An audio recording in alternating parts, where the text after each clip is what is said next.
Members of Shade Tree, welcome to Sweden. Welcome to my garage. I've bought another car and I'd like to show it to you.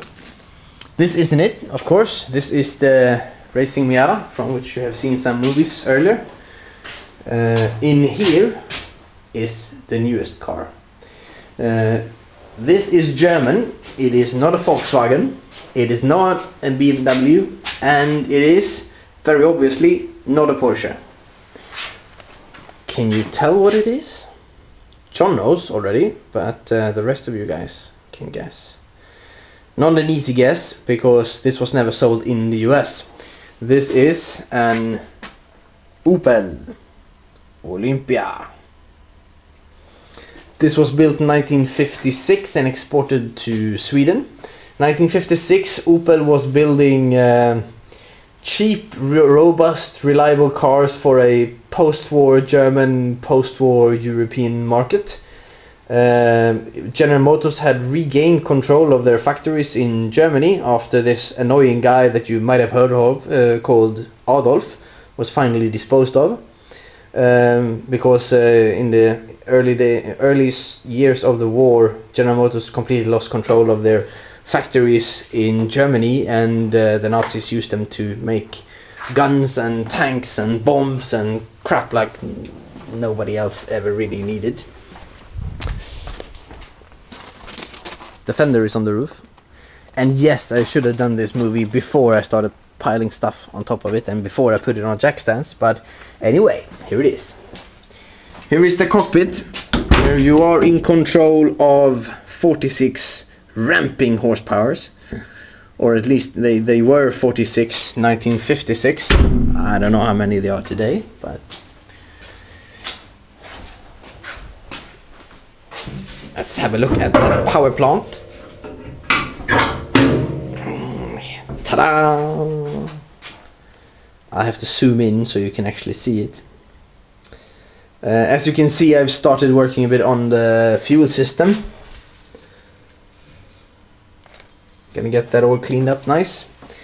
I found this car, or my brother-in-law actually found this car a bit by accident. It was last inspected in 1989. It was then handed to a professional body shop who did a fantastic job on the body and the chassis. I know it's been resprayed. You can tell that it has been resprayed if you start comparing the color in the engine compartment and the fenders, for example, but it was resprayed in its original color, which is this very fashionable old men underwear blue. The body must have been repaired from rust, because these rusted really bad, but they done a really good job because you can't really tell.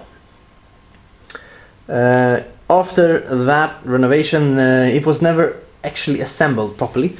All this stuff was still inside the car when it was sold again 1995 to a guy named Lasse.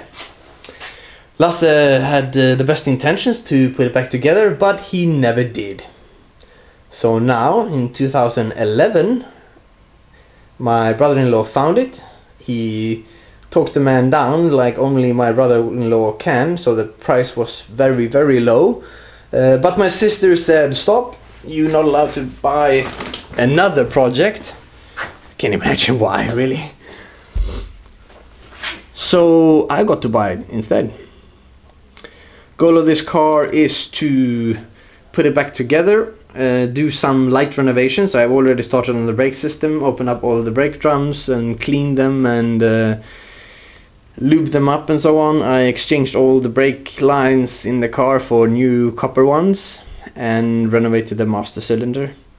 Next in line is, as you could see, the the fuel system and cleaning out the carbs.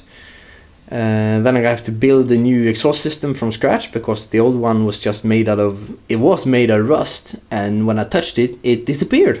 Fantastic.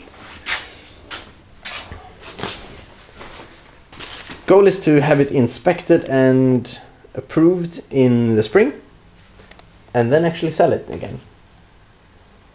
Oh, and my fiancée thinks that it's a shame.